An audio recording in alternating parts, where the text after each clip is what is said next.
lorry stuck in the traffic jam. This big, heavy Grad-made machine is well kept for such an old machine.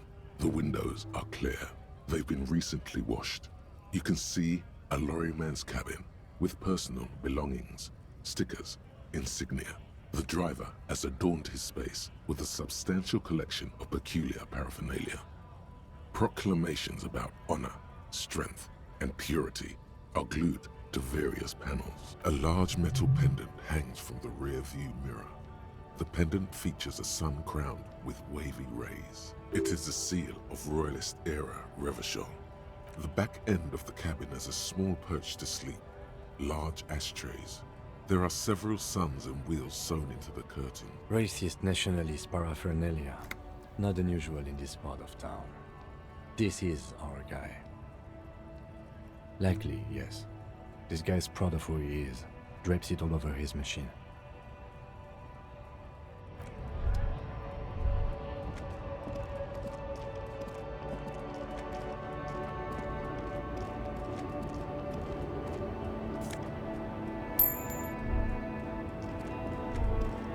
The small, wrinkled woman does not greet you. She nods along to something on her radio. A photograph is clutched in her hands, and there is a warm smile on her face. The photo, an ambrotype from the turn of the century, as golden as her smile. It's the warmth of a winter night's fire. Maybe she could give you comfort and shelter, some cigarettes and food money. Maybe she's your... No response. Wherever this woman is, your words fail to reach her. Nothing. Her smile just keeps widening. Her hair is gray like lead. Wait. She's just a distracted old woman. Better to leave her alone. Why? I just told you why.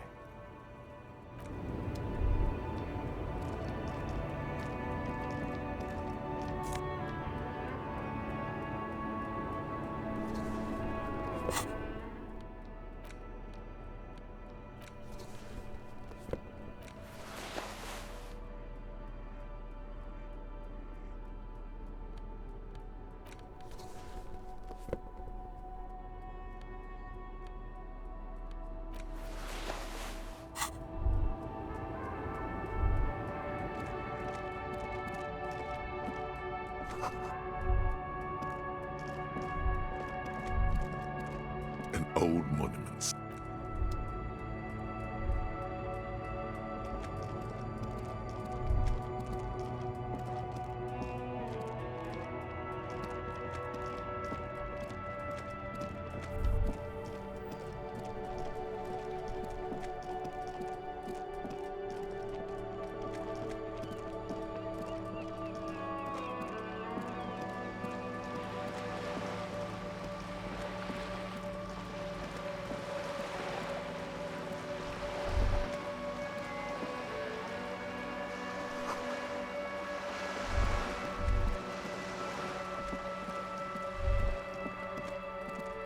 This is a wall on the side of an apartment building.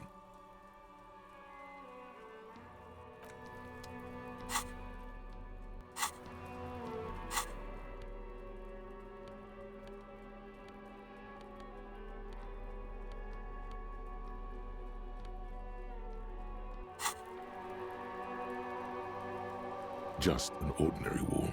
Nothing to see here. You have no clue. It's just a wall. So many walls all over Martinaise.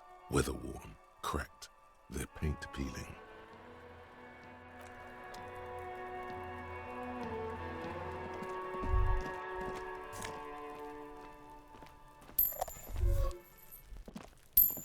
Are you trying to sneak up on me?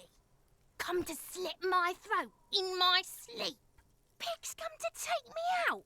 Trying to snuff me out? Then why are you sneaking up on me like that? It's not a good idea to scare me, pig. Not a...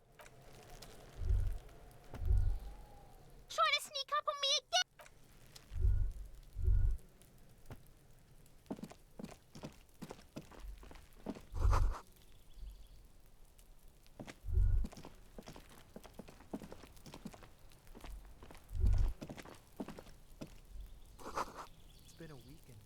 show up?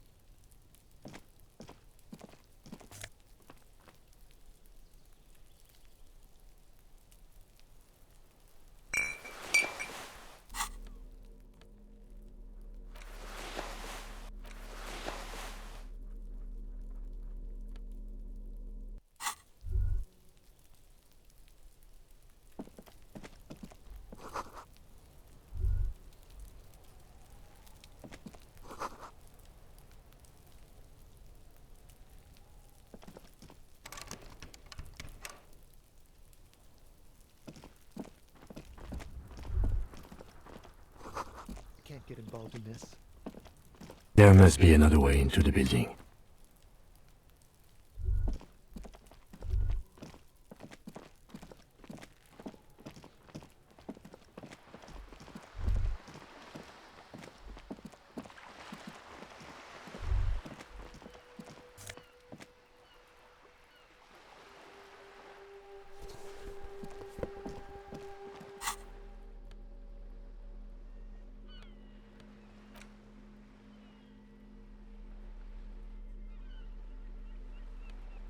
Hey, up here, Piggo.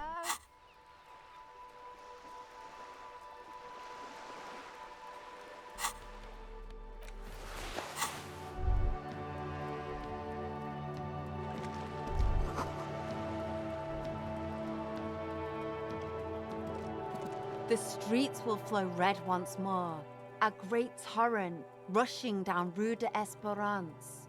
You wait and see. The streets will not flow red with anything. Who are you? I'm Cindy the fucking Skull. What else do you want to know? Date of birth, blood type, the last time I was tested for Hep C. And here I was trying to be polite. Just can't win with you pigs.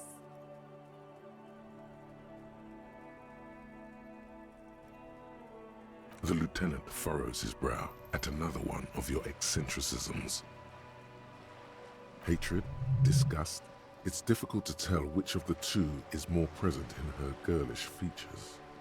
The woman on the boat does not notice her staring. That is on her. Someone's got to keep an eye on her. Ozon is an archipelago 2 days' travel away from Rivershore. Its moneyed residents, used to posh restaurants and upscale boutiques, rarely have reason to visit Martinez. Probably the Wild Pines rep.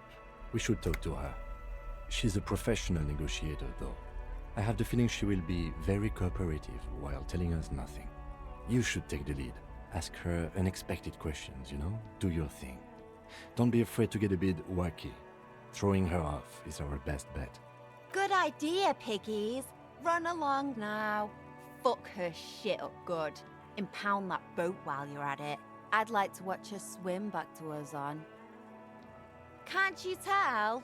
I'm painting a beautiful mural, an aereo graffitio visible from low orbit. I haven't really started it yet. I'm waiting for the right words. Have you ever tried your hand at graffitio? When faced with a blank wall, most people write unimaginative stuff, like pigs go home and Mona was here. We rarely see pigs round here, though. Just union cads. And my name's not Mona, so this place is severely lacking in havoc. Not even the occasional trash can fire to break up the tedium.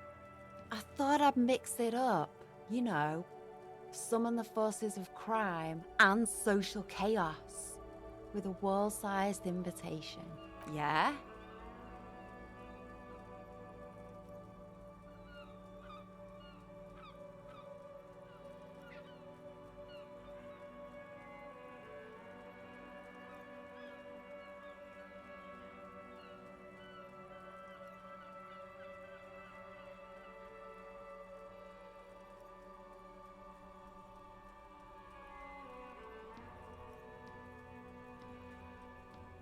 Thanks.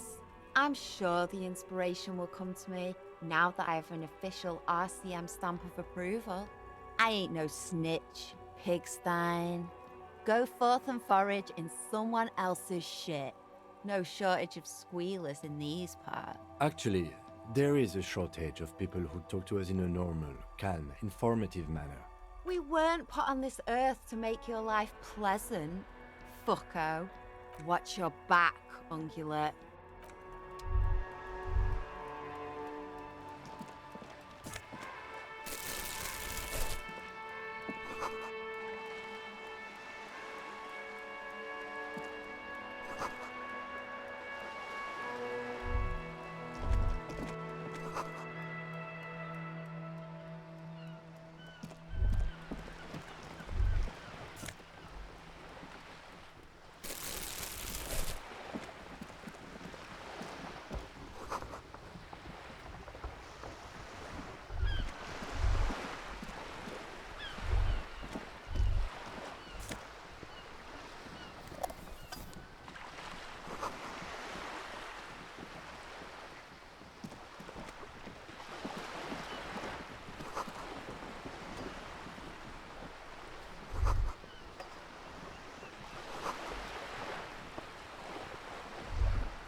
A striking woman leans against the cabin top of her sailing boat, smiling as you approach.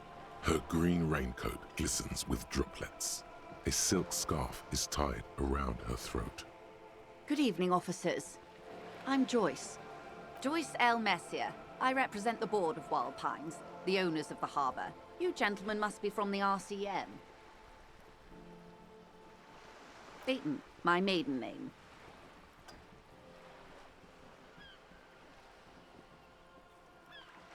Nothing, honestly. I've said it to every drunk in town, and you're the first one who's responded. Relax. She meant it in jest. I meant you, the Revachol Citizens Militia, the police. I'm glad to see you here.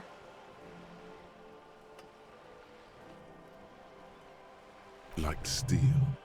There is strength there. If she wanted, she could sink her nails deep into your skin. I was dispatched to handle a strike, not a lynching. Anything I can do to assist the RCM in this matter, I will, gladly. That is good to hear, madame. My colleague will take the lead on this interview. I should let you know that he is recovering from an unusual medical episode. Very unusual. But I can assure you of his ultimate competency. How interesting. I wish you a swift recovery. In the meanwhile, you have my full cooperation, and the full cooperation of the Wild Pines Group. Why, yes I am. The boat? No. It is called Cor de Lady 19 because that's the type of sloop it is. It's a pleasure craft, a 19 pacer. It also happens to be rated for Category 1 racing, though these days I mainly use it for business. My sloop? I like it a lot. It's the eel's hips, baby. I'm enjoying this part of the interview. It has so little to do with the murder we're investigating. I really do, the lieutenant thinks. Is she thrown off yet? He's looking at the woman, assessing her. Of course there are. We're on an archipelago. How else are you supposed to get around? Yes, we are. We are on Le Caillou. We are. And the city of Revachol is on the island of Le Caillou. I haven't seen anyone else drive a souped-up Capri Kenema motor carriage either. Actually, that motor carriage has been specially issued to serve as a patrol and pursuit vehicle. It's for crossing long distances in the greater Revachol industrial harbor. It's not a toy. Neither is this. A toy, I mean. It's a machine for crossing long distances in the Bay of Revachol, between the city and the islands. Officer, I assure you I'm a highly qualified pleasure craft operator. The crowns of her teeth are porcelain, white as the boat's hull as she smiles. Qualified pleasure craft operator. So charming. Where's the damn license? I just renewed its safety inspection last month, officers. It is completely seaworthy. In fact, it's taken part in not one, but two insulindic regattas. Even finished once. The other time, I would have finished the race were it not for an urgent work matter, much like the one I'm on now. Actually, you don't. The Wayfarer Act specifically denies the RCM the authority to demand anyone's operator license. It's a little-known fact among us law officials. The Wayfarer Act is one of the few pieces of legislation governing human interaction in the Revachol Zone of Control, along with the Emergency Trade and Ailments Acts. It's one of the foundational laws in Revachol, designed to limit the authority of local institutions. Part of it prohibits the RCM from requesting most documents and licenses without permission from a coalition representative.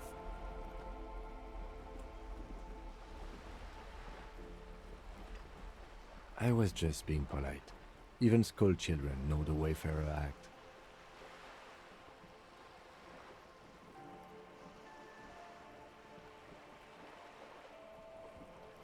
No need to politicize this.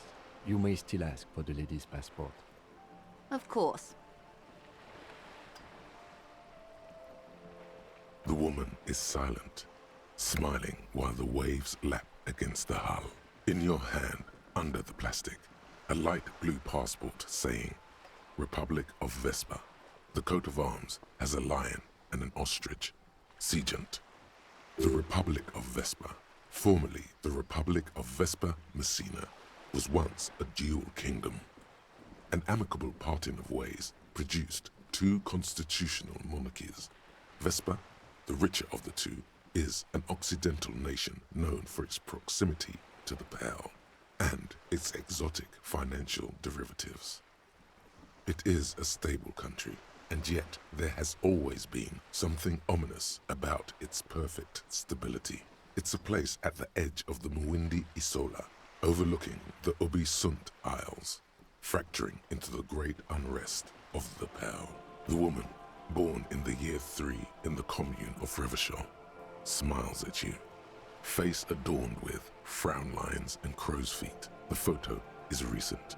The name reads... Yes. Joyce is much more efficient. My husband is. I have dual citizenship. A Vespertine is handier when traveling. She nods and returns the plastic bag to her coat. Good.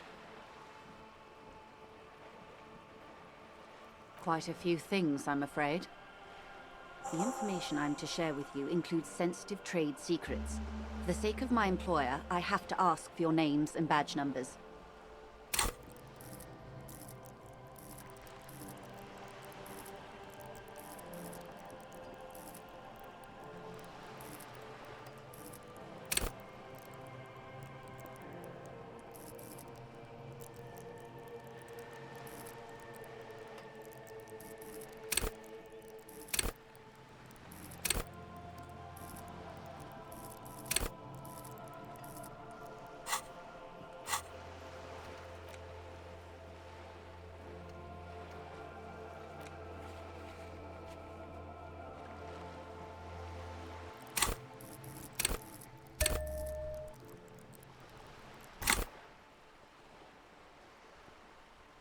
Of course, ma'am.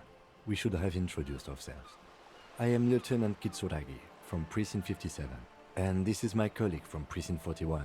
I'm afraid he doesn't have his badge at the moment. I hope mine will suffice. How curious. Why is that, Detective? I see. So, are you saying you lost your badge during the course of this episode?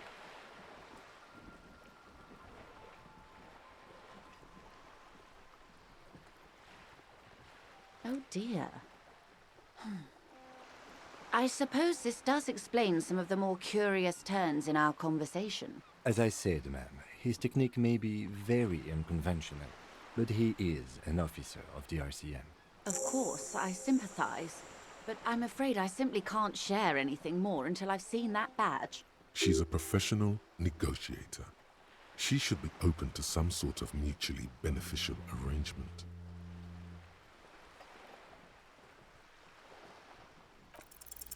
She's a negotiator. Just float a favor at her. Insinuate. I will be frank with you.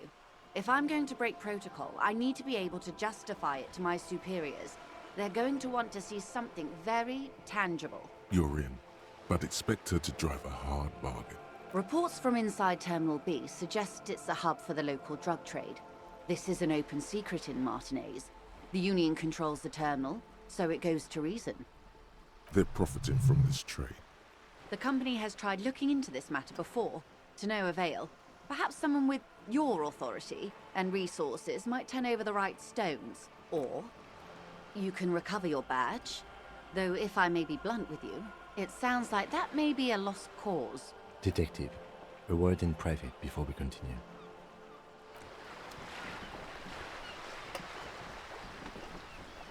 This is not going quite as I hoped it would, Detective. Honestly, I was expecting you to use your unorthodox technique to keep her off balance, and not volunteer us to be her henchman.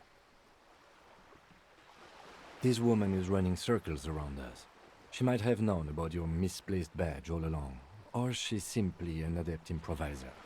Either way, we've played straight into her hands. No, if there is reasonable suspicion, we must investigate.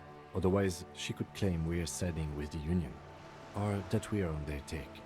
We'd never hear the end of it. What I propose is, we ask her, then we investigate, briefly. But do not share the outcome of this investigation with her. We tell her it's done and demand for her information on the lynching. Oh, that would be fantastic, but do we have the time? The world is large and your badge is 8 by 6 centimeters. You could request a new one from your station, but that would literally take months.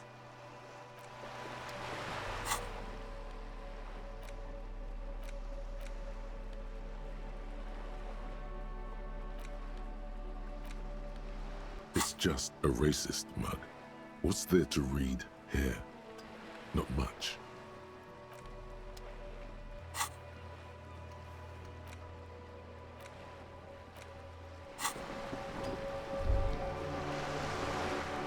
You're back.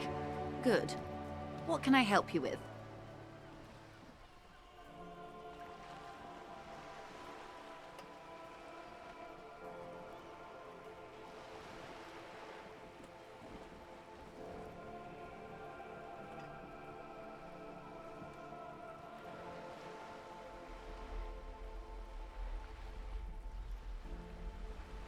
Everything. Right up to, but not including, trade secrets. First, you'd have to repeal the Emergencies Act of Trade in Elements that gives me the right to silence. It's quite the octopus. I am glad you see it that way. To repeal the act would mean repealing the coalition government, the one that leases you the right to police West Revachol. But I am derailing us. You wanted to know about the strike. I believe the official title is Senior Labor Negotiator. In practice, I'm a grocery clerk. I relay the union's demands to Wild Pines and return with Wild Pines' counteroffer. And how are the talks going? They're not. That's the problem. The union stopped all negotiations a week ago, after that awful lynching took place. Now they won't even let me into the harbor. There's a 2-meter-20 racist behemoth blocking the gates. Yes, Jean-Luc Measurehead. Let's say I was not making the kind of progress I'd hoped for when I first arrived. And when did you first arrive? I arrived 3 weeks ago. Yes, in the middle of February. The bay was still partially frozen then. I prefer to do these things on site, like the RCM. But the strike began in December. I wasn't the original negotiator here. I took over after Mr. Gaumont hit a wall with Mr. Clare, the union boss. Mr. Clare refused to speak with Gaumont despite concessions he'd granted the union in prior negotiations. This isn't the first time the union has gone on strike? Heavens no.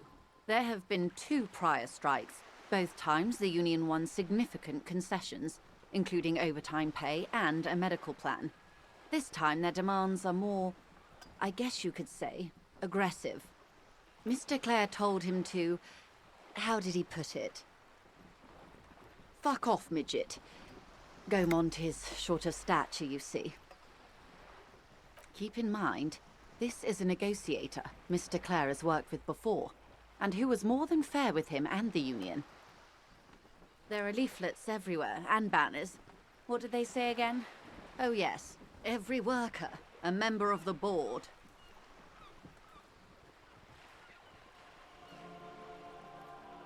Fortunately, they explained it.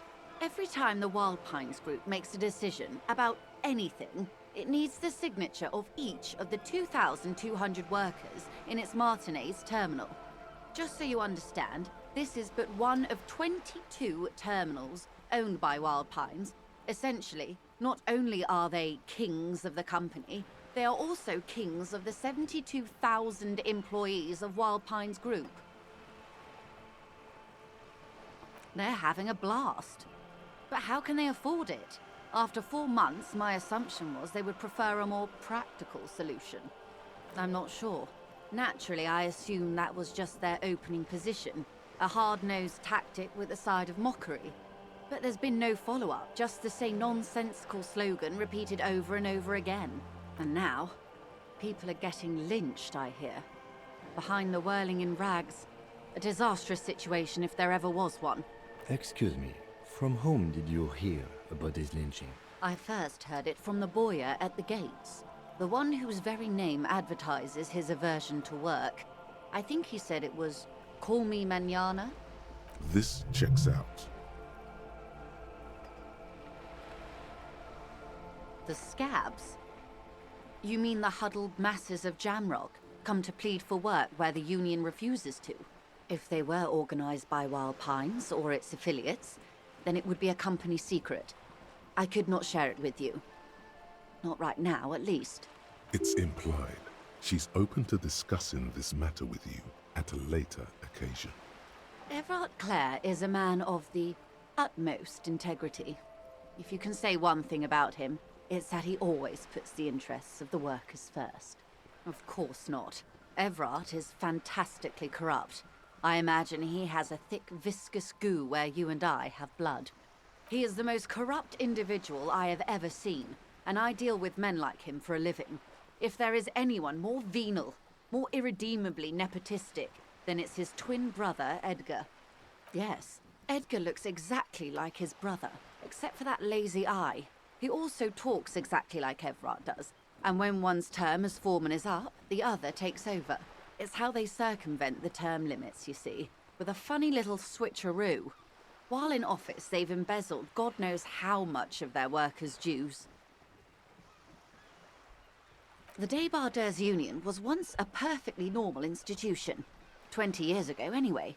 It must not have been easy to establish under the Emergency Act, but they did it. I can respect that. Organised labour at its best, as they say. Then something happened in the local chapter elections. The brothers Clare came and transformed it into a... how do you say? A mob. The Débardeurs are a crime syndicate. Sad as it may be, I suspect we'll be forced to cooperate with them. Refreshingly honest, officer. The company has tried appeasing in the past, but I'm afraid our concessions have only emboldened Everard and his brother. And your opinion, detective, if I may ask? I'm a curious and talkative person, you see. Would you say the Débardeurs Union is... Of course, officer. I'm glad you asked. There was a woman, the previous forewoman of the Union. She disappeared. Disappeared? Yes. On the last day of the local chapter elections, her daughter phoned in and said she wasn't running anymore, or coming to work. Ever. End of story. Indeed. The company suspects foul play, but there's nothing they could do. It was a union matter. The point of the presentation is, these kinds of things happen around the Clares. Watch out when you're dealing with him. Thank you for your concern, ma'am. We'll be just fine. Of course. How else can I help? What we do. I'm afraid I don't speak for Wild Pines as a whole. It's a giant undertaking. The Pines' core competency is logistics. Container shipping, freight, that sort of thing. See those airships there, blinking? Those are the shipping side of things, and that is the terminal. Another subdivision deals with energy, oil and gas exploration, offshore platforms. The Wild Pines Group is one of the original Revacholian Indo-tribes. Companies awarded royal monopolies by the king, the suzerain himself, centuries ago. The king is long gone, but several of the Indo-tribes remain. Son-Baptiste, Elysium, an unknown entity known as Brightest Star. Why, thank you. I'm not at liberty to discuss the company balance sheet, but I can tell you that last year, the company booked more than 20 billion real in revenue. 20 billion is a large number, but the conglomerate employs 72,000 people. They all need to be paid. Then there are capital improvements, interest payments. A conglomerate the size of the Wild Pines is like a shark. If it stops moving, it will die. Then what becomes of those 72,000 families? It's a tremendous responsibility. They started as an exploration and cargo fleet conducting trade between the Samaran and Insulindian Isolas 250 years ago, when pine ships explored the South Seminese and charted Lomantang on behalf of the suzerain. Centuries of care, deliberation, and madness have gone into this endeavor. Vessels pass through the Great Unrest to re-emerge with apricots in tow. The logic of the system is totalizing. It's taken everything from its employees to build it. You mean aside from being the terminal's legal owners, who are responsible for moving 8% of the world's cargo?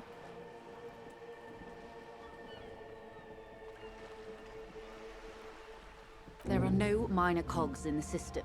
Each terminal must be accounted for, lest the entire system break. Every hiccup in such a system means thousands lose their jobs, the world over. I'm here to assure that doesn't happen. With your help, hopefully, says her warm tone.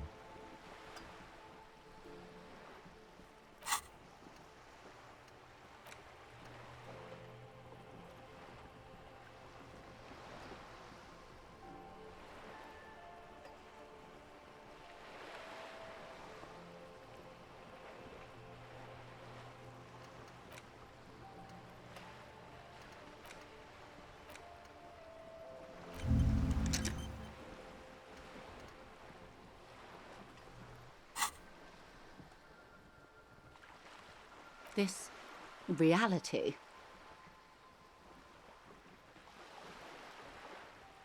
Ah, yes, the episode.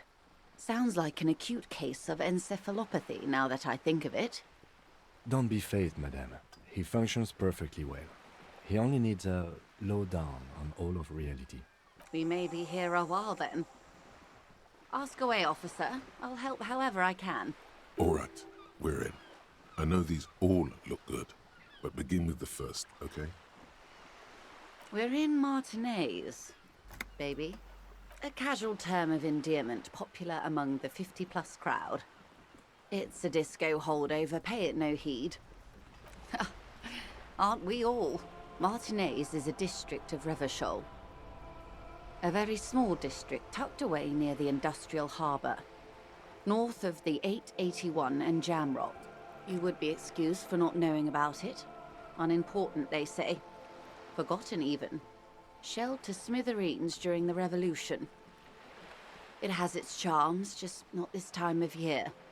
I'm not a good ambassador. I've only been here once before, as a teenager. Not a lot has changed. There are ruins, a terminal, fishing boats, reeds, boys with boxy shoulders. This place used to be a province, a workers' resort before the city swallowed it and the artillery did its work. The reeds are the real star of the show here now. The further down the coast, the wilder it gets. It's not really a sea, it's the Bay of Revachol, and the bay feeds into the ocean. Yes, we're on an island in an ocean, the world's largest body of water, the Insulindic. Known to the early Revacholians as Les Immensités Bleues, the blue immensities, vast, lukewarm and unknowable, flowing in and out of sight. Caillou, as you already know. Imagine a pebble. A smoothed-over pebble amidst a great blue sea, misshapen, cracked. The cracks are the river Esperance. We're in the delta of this river, on the 6th branch, the Martinez Distributary. It is clear this pebble is of enormous value to her and to humanity at large.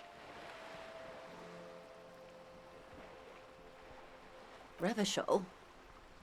Revachol is what you call a city, the great kind. As if it's self-explanatory. Beyond patriotism. A fact. History detective. They built this city to resolve history. Our part in it, at least. Our centuries. The nations of the Occident, or migrant workers from Seminine and Ile Marat, depending on your creed. In the DeLorean century.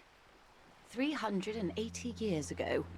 They say it's where the terrible questions of our time will be answered. The tensions are highest, the fault lines deepest. By that I mean conflicts. Ideological conflicts. The stuff of men. We are standing on a fertile, self-sufficient island able to sustain up to 200 million people in the middle of the Insulindic Ocean, the world's connective tissue. It's where the money is. Oh, we're quite a way off. About... A sparkle of lights on the horizon, like evening stars above the curvature of the planet. 22 kilometers from the center of the world. That soldering iron is the bank of the world building. The bottom floors are Insiacom. Coalition government, Insulindian Mission Command. Silence. She lowers her hand. The water, the light. It's as though you're seeing it for the first time. There is no recognition.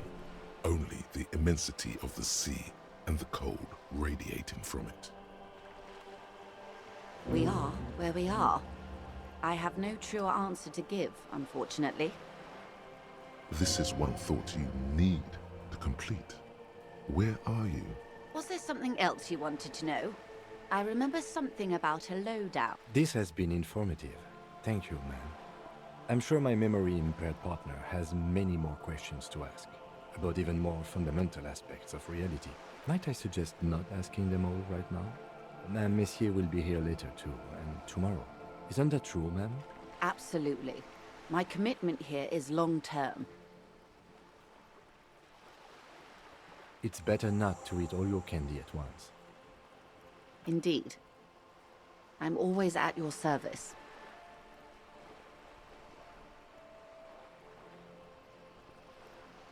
Glad to have been of assistance. The little that I know. Anything? Of course, Detective.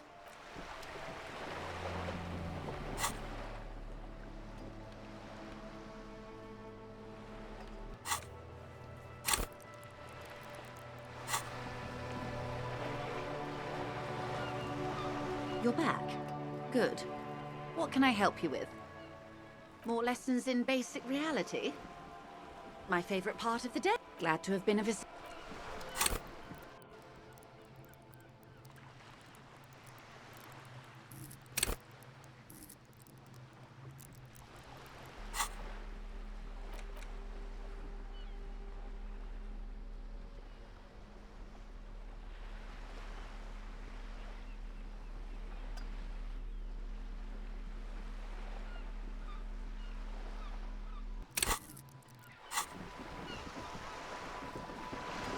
You're back. Good. More lessons in basic reality? 6 kilometers southwest in the Valley of Dogs. Junior Officer Chad Tilbrook takes aim at a rabid black dog licking its wounds in the grass. To his left, his partner, Emil Mullins, whispers, "You heard what happened to Tequila Sunset in Martinez?" "Yes, he lost his mind," Tilbrook answers, fingers on the trigger. "Don't worry, Emil." He pulls it out slowly. Slowly now. He'll find it again. We always do. You? You're an officer of the RCM. Preciso Mundo. Nothing more nor less than the de facto law enforcement body of post-revolutionary Revachol, Detective. Yes, we are the Revachol Citizens Militia. Yes, that means not de jure. The RCM acts in what is poetically called the twilight of international law. both at the behest of the coalition government and to its chagrin. The RCM's responsibilities are defined by the Emergency, Wayfarer and Aliments Acts, 3 pieces of legislation keeping the city in a, let's be honest, laissez-faire stasis to the benefit of foreign capital. All 3 are good to know when we are out policing.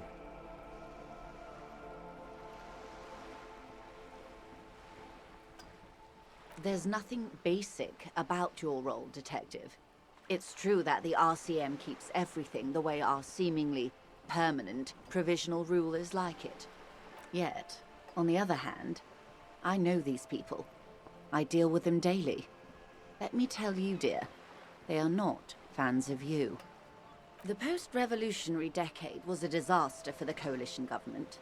Revachol in the 20s was hell, especially on the west side of the river.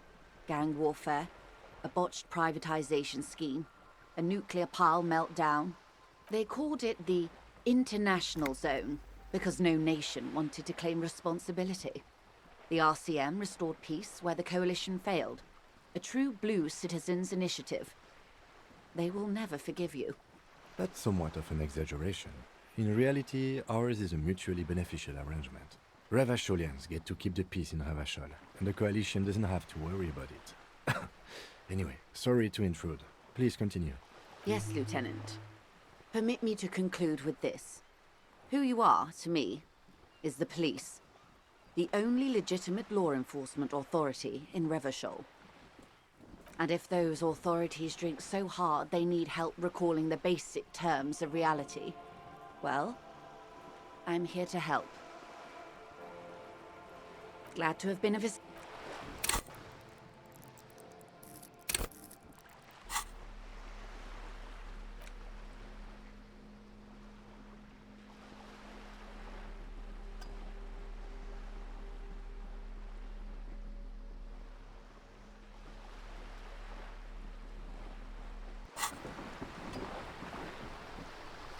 You're back. Good. More lessons in basic reality? A strange coldness comes over you as you look at the world. It's on the tip of your tongue, a doubt of sorts, already in your head. But it's not fully formed yet. You have to wait and return to this later. Glad to have been of assistance. It's quite straightforward. Someone is using Terminal B to smuggle raw ingredients from the Samar and Isola into Revachol with the Union's blessing. Wild Pines has suspected it for years. Ingredients for what, ma'am? Meth and dextroamphetamine, GBL and various synthetic psychedelics. Honestly, it might be quicker to say what you can't make from the stuff. Yes, after they clear the terminal, we lose track. The actual production is taking place at various sites in and around Jamrock Quarter, north of here. Wild Pine seems to be well apprised of the local drug trade, ma'am. Do you mean to say the Union also produces the product? Sells drugs, I mean? We're in logistics. It's our business to know. And no. As far as the company knows, the Union does not produce it. They transport the ingredients for a cut. Yes, but you won't get anything out of Evrat and the Dock Workers Union. Still, every chain has its weak link. The lorries. Someone needs to move the ingredients from the harbour into the city. Once they reach Jamrock, they're distributed to a network of local manufacturers well beyond our grasp. But in transit, they are vulnerable. Perhaps you've noticed that a number of lorries are tangled in a traffic jam at the roundabout just now. Interview the drivers who are still hanging about. One of them might be waiting for a crucial shipment. Her irises are light green, like the River Esperance in bright daylight, upstream where it's clearer. I'll be explicit. If you find this driver, I will share company secrets with you. We did, on more than one occasion. Apparently, there's some sort of inter-precinct disagreement about whose jurisdiction this area falls under. We know the company has launched its own probe into the Union's alleged involvement. We also know it's come up empty. It's not just the RCM. No one's been able to find any hard evidence. Well, here's your chance, officers. No. We asked East Motor Track to raise the drawbridge. The road company is a partner of one of our subsidiaries. However, This is a limited time opportunity. Once the complaint has been processed by the Trade Committee, they'll have no choice but to lower the drawbridge, and the operation will continue. Thousands of litres of raw ingredients will pour onto the streets of Revachol. Not the east across the river, but the west. The vulnerable, the weary. Well, at least this solves one mystery. What is that, Lieutenant? Why I had to call East Motor Tract and beg them to open a drawbridge for me. I'd wondered since I first drove in, on my motor carriage. I am sorry for the inconvenience, Lieutenant Kisaragi, but we need them trapped here. This is a unique opportunity. I'm sure you understand. How do you think they're financing this strike?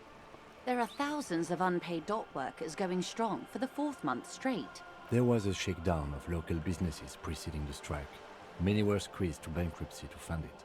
With all due respect to these desert cacti, the contents of a few cash registers cannot provide for 2,000 men. The local businesses can scarcely provide for themselves. Precisely. Smuggled out of that very gate at night, most likely, then loaded onto lorries and driven to Jamrock. You simply need to find one driver who will open up to you. Yes? Excellent. According to my reports, there are at least 3 lorry drivers lingering near the roundabout. Hopefully one of them will know something. It may come to nothing, or it may just blow the case wide open. I can keep the drawbridge up for a few more days at least. You should have the time you need. In the meantime, let me know if there's any other way I may be of assistance. Is what you want to say, but it isn't that easy, is it? Look at that lady. Take a gander. Squint your eyes, bub. Why, yes. Tucked away under that sturdy green raincoat, almost rustic in its simplicity, a silk shirt and matching scarf around her gentle throat, while dull orange pearls hang from her earlobes, red from the cold.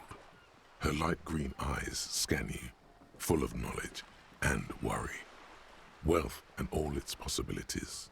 These are the kind eyes of the rich man that seem to say, everything is possible. Now look at you, you misery-clad simian, barely able to tie your own laces. Your armpits are lakes. A scythe of booze precedes you. Your hair sticks to your forehead, and your underwear feels uncomfortable. You're poor. Poor as balls. You can't ask this person for money. You're too... Yes, you're too ashamed to ask this person for money. Too scared to belittle yourself in her eyes. Those half-precious stones of Odin. As I was saying, if there's any way I may be of assistance, please don't hesitate to ask. Voila, you're doing it. Of course. How much do you need? She's surprisingly nonchalant about this. Could it be that she somehow knows more about your predicament than she's letting on? That's a good sum. Not too small, not fantastically large. She removes a few notes and hands them to you. The paper is cold and oily to the touch. So, I hope I didn't just bribe you, officer. It may not be technically illegal under the Emergency Act, but still. You're right, man, that donations are permitted under the Emergency Act, and seemly as it may be, as long as they're properly logged with the precinct. Which he most certainly will do. Now, how else can I help the RCM today?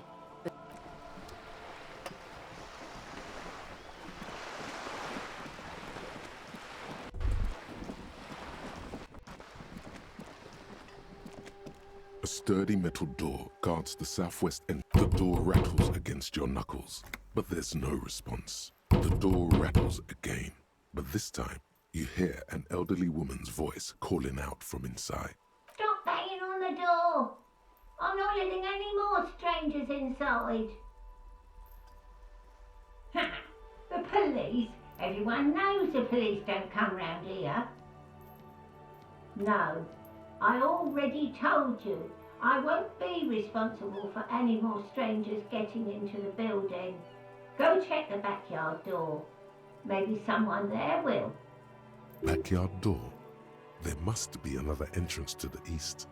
Madame, I assure you, we are real police officers. There is no reply.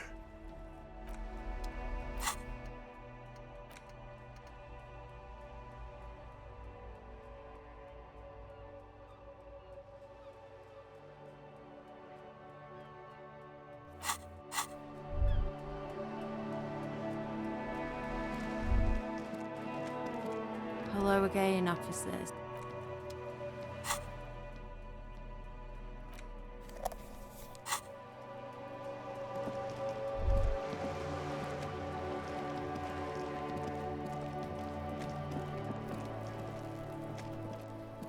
Trying to sneak up on me again!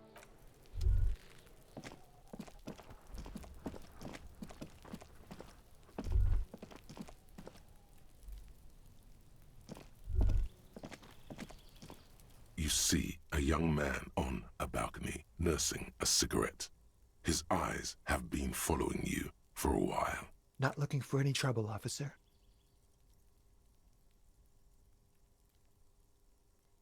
I don't want to be seen talking to the gendarmerie if that's okay. I just want to finish my cigarette. Don't let him go. This could be your witness. The balcony has a great view of the whole thing. Is it really that important? Like a nervous cat, he keeps stealing looks at the neighboring windows. All right, but make it quick. Once I finish this cigarette, I have to run. I'd even go so far as to say that the view is a little too good, my dear gendarme. Do you have an estimate of when the body will be taken away? We will remove the body as soon as possible.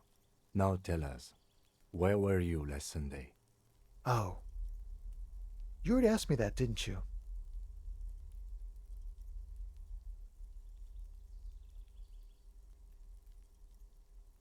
No, not you. Some more muscular type. And when did you speak to this more muscular gentleman? Last week? I don't know. Look, You didn't answer the question. What were you doing last Sunday? I had a friend over. It was my Sunday friend. A Sunday friend. How intriguing. He doesn't reply, gesturing no with his cigarette. Under the dull and darkening sky, the neighboring windows stand silent. My name? My name is Martin Martinez. Martin Martinez? Good local name. Let's go with that. No. We won't. Now, if you'll excuse me, I really need to get going. Time to bring out your secret charm. Tears and begging. Show him your emotional side. Throw yourself before his very feet like a dog. Trash?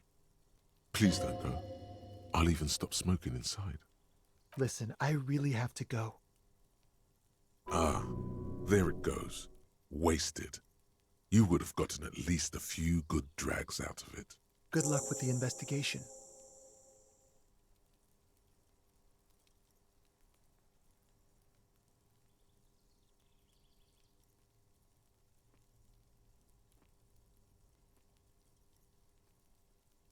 He's gone. No point in running. Tenements like these often have multiple exits. If he doesn't want to talk to us, then he'll know how to hide himself. He could be a witness. Him or his Sunday friend. Either way, we need to look into that muscular type who's asking about our case. There has to be a way of getting inside the building. Let's go check out the door near the pier again. Once we found a way in, we can ask around for his apartment. A stone, like any other, lying in a whirl of sleet and mud. Maybe there's something under it. There's a key beneath it, rusty from the dirt. This must be for the front door. Pity it doesn't have the apartment number on it. This building has hundreds of apartments. We'll just have to go in and see.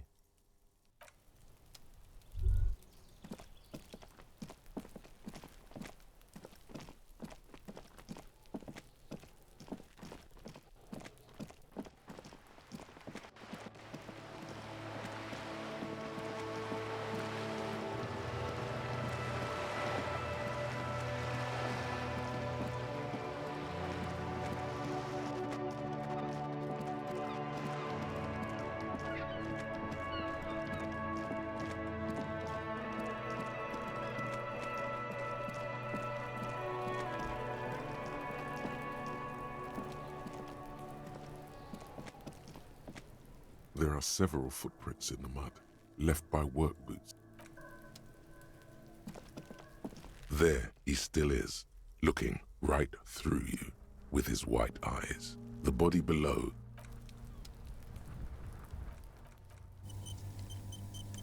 There he still is. Look, as you breathe in, the odor comes over you. It's a spell of the mind telling you to run, and your stomach to wring itself empty. With your hands at your sides and your eyes squinting, you stand in it. They do after 7 days, yes. We are deep in decomposition here. The man before you is naked, but for a pair of underpants and enamel boots. His skin is greenish, marbled with decaying veins, and blotched by lividity. A fading web of tattoos covers his chest and shoulders. The cargo belt used to fasten him to the branch above appears industrial in strength. The material appears to be ceramic. Its clean white stands in stark contrast to the decaying flesh above the knee. The man wore thick polymer socks, probably for padding. A fine array of interlocking plates covers them. Delicate and fragile, they feel alien to the world around you, out of place somehow. These are clearly not boots. They're armor, possibly part of a larger set. Indeed. Technically speaking, these are sabatons, not boots. Ceramic plate, zirconium dioxide, most likely. This is where the make would be. Under the heel, fair weather. Fair weather model T500 VE. I'm guessing that's vitreous enamel. This is advanced stuff. Piece by piece. He's been out here for 7 days. It would be odd if they didn't. We should keep a lookout for these species. The armor could yield information. This is one thing he might actually know. The sabatons dangle off the man's decaying form, ageless and synthetic. It is. It's expensive. We've requested similar material for our tactical units for years now. The constabularies deemed it too costly.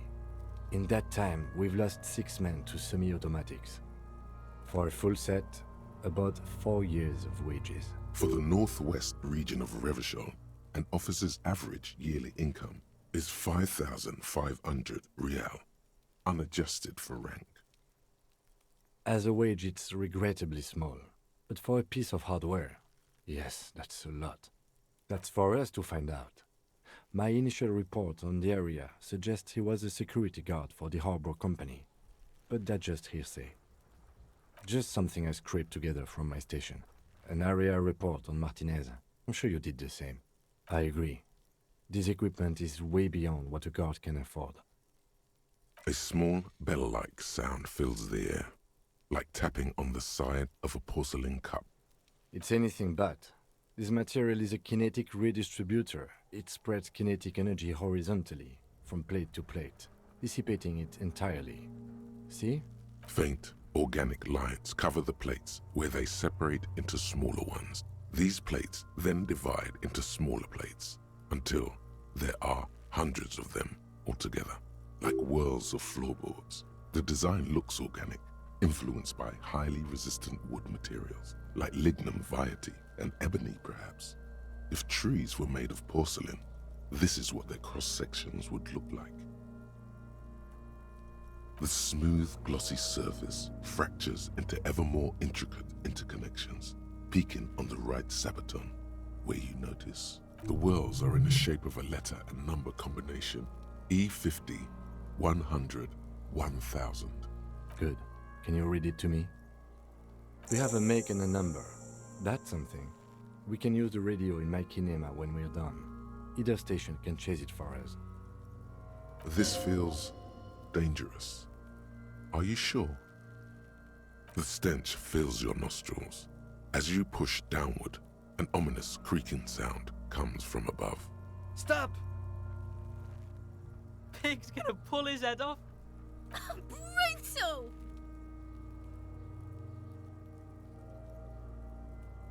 You're going to pull his head off.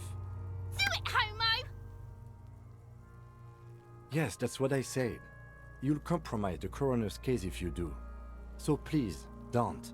What are you trying to achieve anyway? Why are you hanging on to that boot?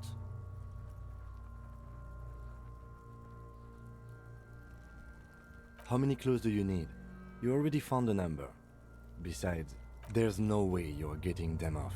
All the organic matter in his body has been flowing down into the boots. They are fused to his feet now. Why do you think the locals haven't scavenged them yet? You're sure there's a way to peel them off, but first the body needs to be down. And second, it would probably be better if the lieutenant wasn't around.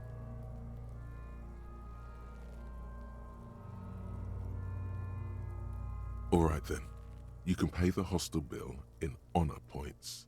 How many honor points have you collected? Processing will take care of them. With the situation in the morgue, it will yield nothing. But we must pick our fights. Should we continue? The cadaver slowly twists on the cargo belt, his torso covered in tattoos, and extremities blotched pink and blue. The hangman's knot is pulled tight by the weight of the corpse below. Yellow, hard-edged polyester cuts into his neck.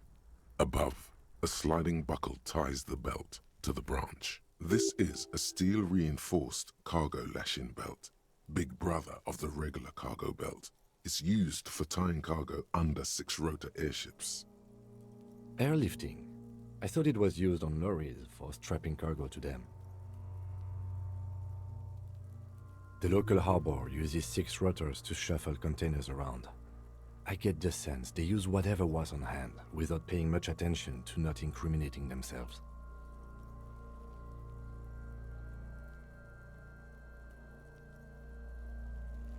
I was afraid it would be. Thin steel wiring, parallel strands. This makes getting him down more problematic than I had assumed.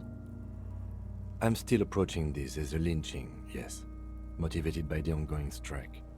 You? 70% of the cases I get are just filling in the blanks on the initial report. This belt worries me. A noose is one of those things that's easier to use one way around. That ladder can't carry a grown man. I didn't see any splintering either, did you? I think they lassoed the branch, then pulled on the belt to close the buckle. The cadaver hangs from the cargo belt, limbs limp and torso covered in tattoos. An intricate web of blue lines stretches across the torso, from the right shoulder to the solar plexus.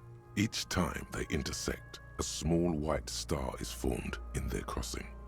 Hundreds of fading asterisks riddle his skin. Their concentration is highest around his heart. His corpse is marked by stars. Alcohol and heartbreak. A map of the stars. I do see some similarity to astronomical charts. Great Century Messinian, maybe. But this seems more particular. Customized somehow. As if someone left out most of the night sky, filtering it through personal choice. The principle of this filter remains unknown to you. The thought dissipates, and you feel as though you were only half right. So am I. He wears a wide leather belt around his waist and a gun holster under his arm. He takes a thin piece of milled aluminium from his coat pocket and pulls it open. Sounds like a sword being unsheathed. A small lens appears. Some sort of camera. A Trigger Sunshine. Mini. Triggered is the world's leading manufacturer of intercommunication devices, primarily projectors. The camera before you looks familiar somehow. Shit, Kuno! What the fuck is that? An instant color camera. I have only 2 ampoules, so nobody move. I don't want to waste one. A sound, a shrill flash, followed by the breaking of a small ampoule of glass. You see streams of color pour onto the thick, glossy piece of paper, rolling out. In case we need it. Yes, it is pretty cool, isn't it? There is only one ampoule left. Use it wisely. It contains insight to the victim's person. By his build, I'd say this was a man of physical violence. The story he wanted his body to tell was important to him. It is his letter, to us. Someone should decipher it. We'll need to show it around. Sure, just don't lose it. The glassy-eyed corpse looks by, his mouth mute and his skin as colorful as the chemical rainbow on the photo paper, teeming with opportunistic organisms. His eyes are milky white and blind to the world, protruding comically from their sockets. There is no one home, just subaquatic terrors there. Dark brown hair grows on his head. His face is ready to explode from the organic processes inside. The death's head grin has passed. What remains is an unrecognizable mess. I'm gone. I'm a joke. Look at me. There is nothing funny about jokes either. A killer, a motherfucker, and a killer. Go ahead, Coppo. Into the wild pale yonder. In the past, way out in the west. What do you mean? It's the power of your imagination. Go ahead. Ask me more questions. You fucking love questions. Because you're a copperoonie. Look at all of them go. Do you want more questions? Coming right up, copperoonie Rooney. This is getting upbeat now. Fuck no. You're no Rooney. Between you and me, your name is probably Harry. You can be anything you want, brother Coppo. Because you have. Love did me in, brother Coppo. It was love all along. Sure, Lobo. I can ask you a question. Why are you doing this? Looking at my face, motionless. Looking into my eyes, standing here. Why are you investigating my murder?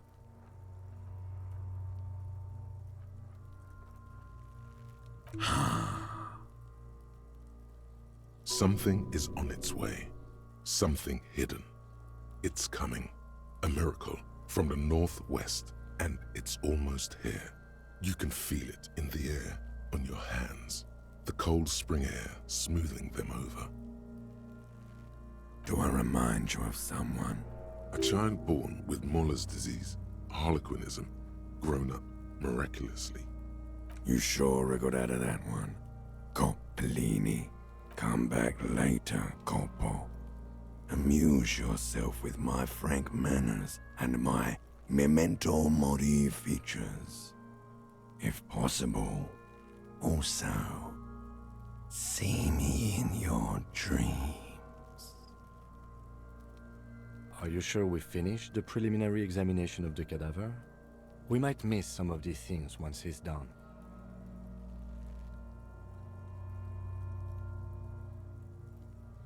The cadaver slowly twists on the cargo belt, his torso covered in tattoos. Of course. You have come back later. As you narrow your eyes, the monster before you blurs into a violent mess of green and pink. Only the lower extremities are pink with a dash of blue. His fatted hands, thighs, and his neck, just above the noose. The rest of the corpse appears dark green in the cold spring air. The cadaver slowly twists on the cargo belt, his torso covered in tattoos, and as you narrow your eye, only the lower How should I know why you are squinting, officer? Oh. You are trying to assess lividity.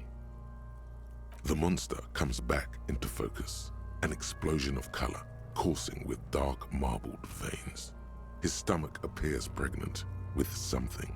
Black liquid streams down his thigh and onto his boot. So, what do you think?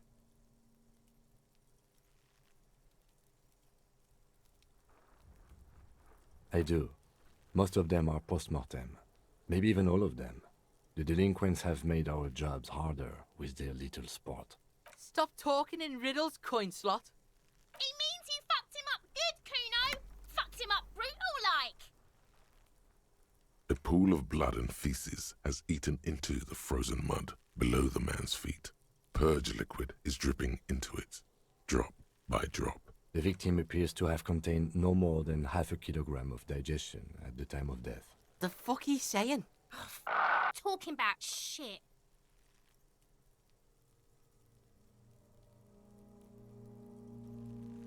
Did we? I don't feel lucky. I agree. His personality is no longer a part of the world. Totally dead. That sounds about right, yes.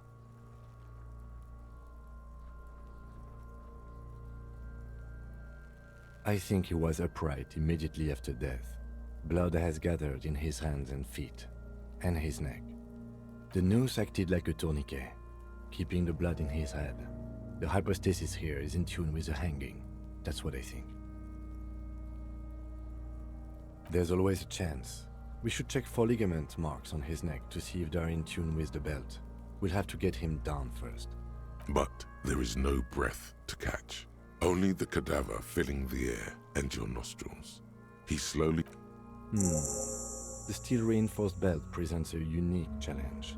I brought chain cutters, but I don't see a good angle of approach to the belt. The cadaver is a good 1.2 meters up. Neither one of us can reach the belt without assistance. And even if we do, there's the question of cutting the airship strength material. Someone else? You mean like the police? Sadly, yes. The whole RCM is out there right now, doing the exact same thing we are. Are we in a rush to help them? Not with this on our hands. I know it's hard, but I assure you, the others won't come to help us. And we have a growing sanitary concern here. We need to get him down, fast. Climb up there and... saw the branch? There has to be a less risky way, with less falling down of trees. Yeah! Bang bang time, pig! Shoot his head off! How? It absolutely will not, officer. That's not how physics work. It will maybe cut one thread loose. Yeah, now we're talking. Entertain a Kuno with some shit. They'll miss! The pigs will miss Kuno! Silence. With his elbow sharp, the lieutenant unzips his jacket and produces a lightweight firearm. He drops a paper cartridge in the barrel, separates the scouring stick, and gives the cartridge 5 tucks, securing it in place. That's a Kiel A9090 Armistice, mass-produced muzzleloader, ascetic, frugal, one of the most common firearms in the world. He then steps back and assumes the fellow's desk position, taking aim. The corner of his eye twitches. His finger is on the trigger. He's gonna fucking miss! The kid's voice is drowned in a shrill blast that echoes off the walls of the surrounding tenements. A cloud of smoke slowly parts in the air as the lieutenant steps back and says to himself, God damn it. Fucking idiot! Mookabat asshole! Kuno could have hit it easy, but then Kuno's not fucking handicapped, is he? Kuno's sorry too. Kuno feels sorry for the Beano Cloud. The lieutenant doesn't say a word, just looks at the gun in his hand. I have to say, it's beginning to look unlikely we can get him down without assistance.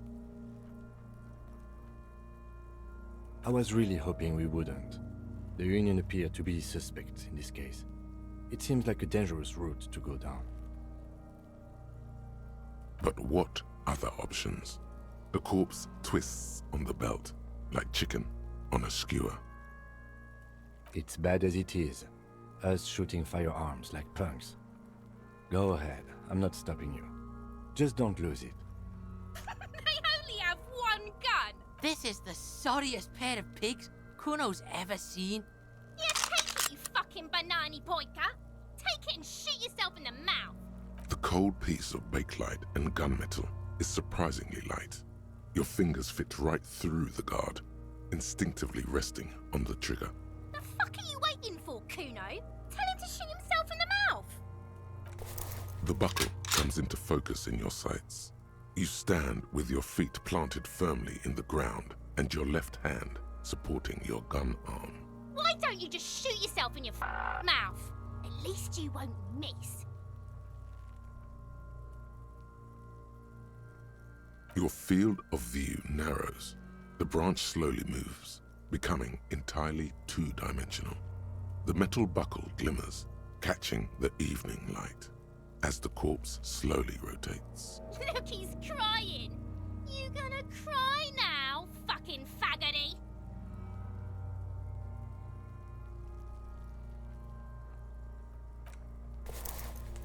I agree. Enough gunslinging for today. We need to access the harbor and ask the leader of the Union to have it taken down. They have the tools, and they have men.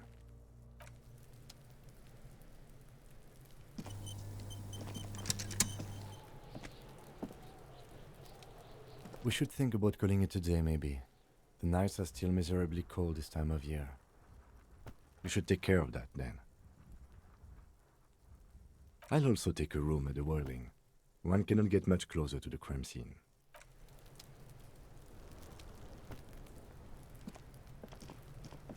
Fuck does Kuno care?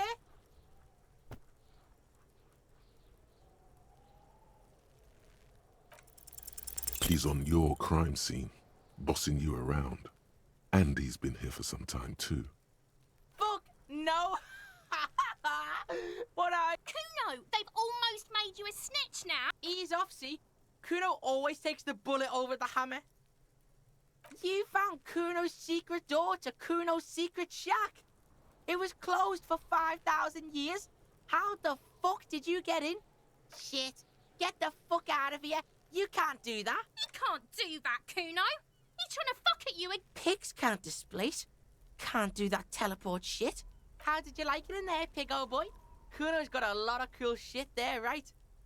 Course you fucking can. How do you think Kuno made all the docky boys his gimps? Just gotta fly, pig. Kuno knows. Kuno and C saw you shit yourself. It's okay, pig. Not everyone can... That's all there is to it then. Don't be a pansy. Just jump.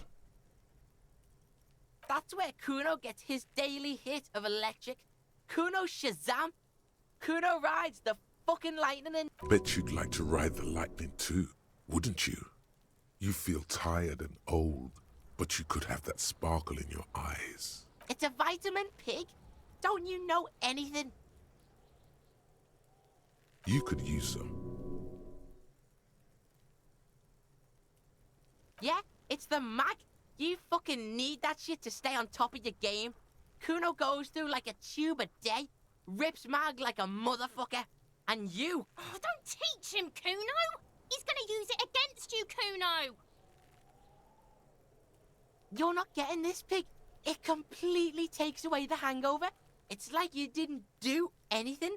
Like you stayed home playing with your choo-choo. Fuck you, pig. Don't do mag. You're gonna OD and you're gonna fucking die. Is it? You got pretty fucked. Kuno's surprised you've still got your head after all that. Don't sweat it, drunk pig. Kuno will keep your nasty secrets. Kuno's not snitching. He's saying you climbed up there. He probably saw you do it. Oh, that? Kuno decapitates pigs. That's just a Kuno demo tape. Yeah, Kuno plays on snuff radio, fucks pigs, live, fucks their heads off. Kuno's a good call, Pigmeister. Don't come and talk to Kuno about his... Kuno doesn't fucking care.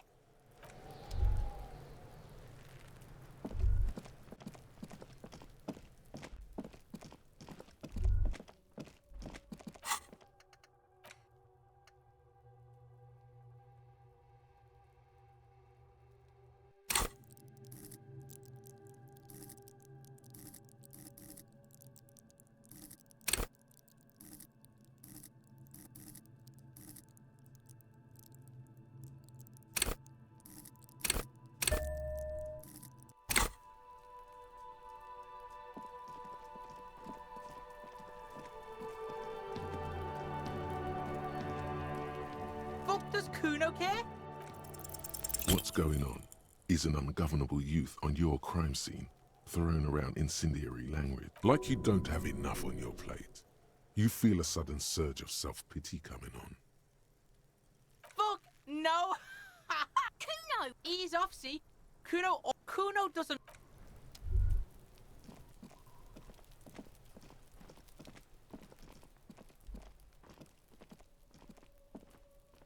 You see a set of tire tracks in the brown.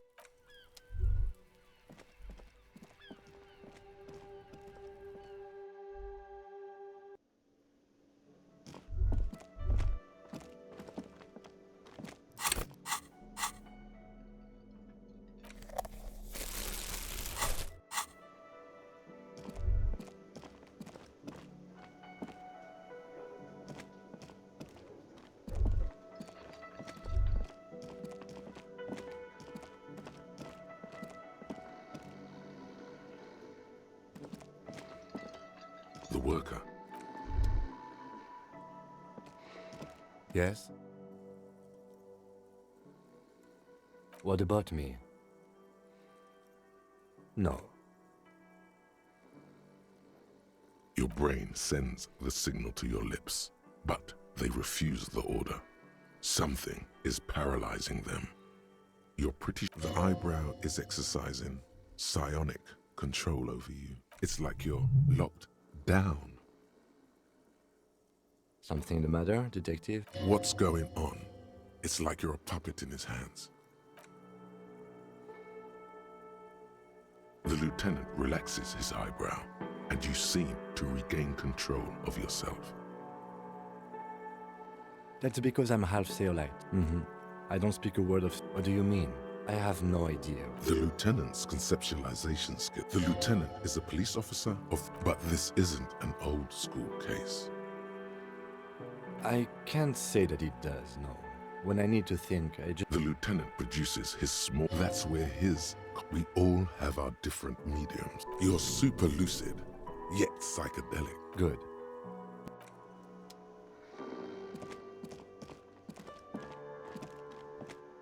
Hello again, sweetie. I hope you were able to pawn that old trinket. Oh, thank you, dear. I confess I am glad to see it again. Even the lieutenant seems happy with this turn of events. Now, what else?